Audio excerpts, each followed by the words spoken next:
So hello friends, welcome back.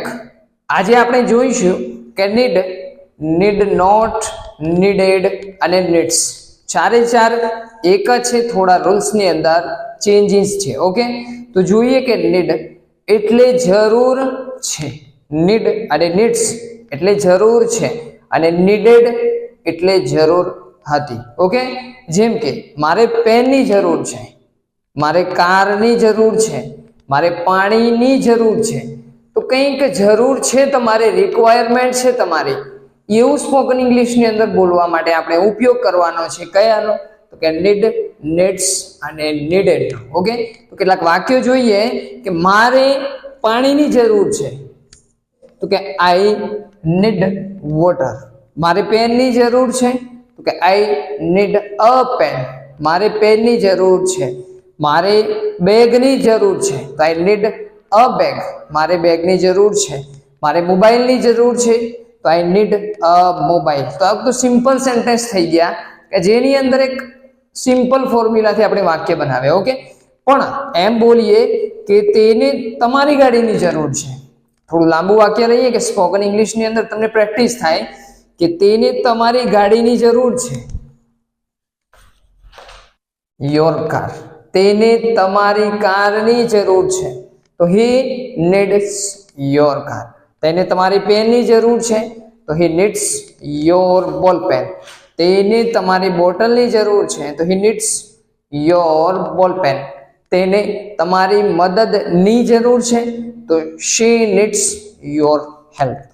અને friends, એનું ભૂતકાળ છે કે નીડેડ. શું છે? નીડેડ. જરૂર છે અને જરૂર હતી, બીજું કંઈ ચેન્જીસ થતું નથી. જેમ કે મારે પેનની જરૂર છે, તો આઈ નીડ અ પેન, અને મારે પેનની જરૂર હતી, તો આઈ નીડેડ અ પેન. મારે કારની જરૂર હતી, તો આઈ નીડેડ અ કાર. મારે મદદની જરૂર હતી, તો આઈ નીડેડ હેલ્પ. મારે મદદની જરૂર હતી. મારે તમારી કારની જરૂર હતી. શું છે? મારે તમારી કારની જરૂર હતી, તો I needed your car. I needed your pen. He needed your bike. તેને તમારી બાઇકની જરૂર હતી, તો he needed your bike. Okay, તો ક્લિયર થઈ ગયું કે નીડ અને નીડ્સ એટલે જરૂર છે, નીડેડ એટલે જરૂર હતી. ઓકે, હવે જો તમારે ક્વેશ્ચન કરવો છે કોઈને કે તમારે શાની જરૂર છે, શું આવે? તમારે શાની જરૂર છે? ધ્યાન આપજો બરોબર. ઓકે, તો આપણે વોટ થી પ્રશ્ન કરીએ. તમારે શાની જરૂર છે? તમારે શું જરૂર છે? ઇન શોર્ટ, કે તમારે શું જરૂર છે? તો vote do you need? Vote do you need? તેને શાની જરૂર છે? તો વોટ ડઝ હી નીડ? શું આવે?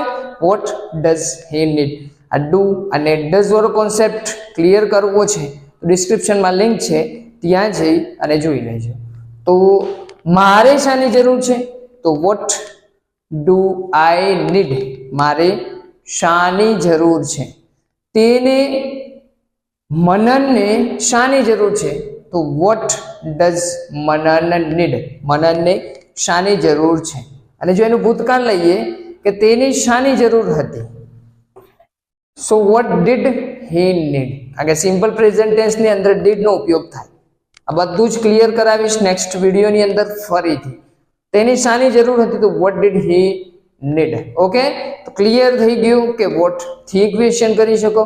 હવે તમારે કેટલી જરૂર છે, હાઉ મેની અને હાઉ મચ થી ક્વેશ્ચન કરીએ કે જેથી હેલ્પફુલ થઈ શકે સ્પોકન ઇંગ્લિશની અંદર.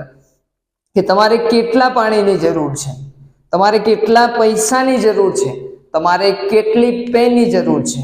તો હાઉ મેની અને હાઉ મચ. ધ્યાન આપજો. તમારે કેટલા પૈસાની જરૂર છે? તો કેટલા.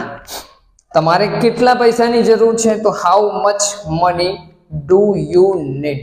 તમારે કેટલા પાણીની જરૂર છે?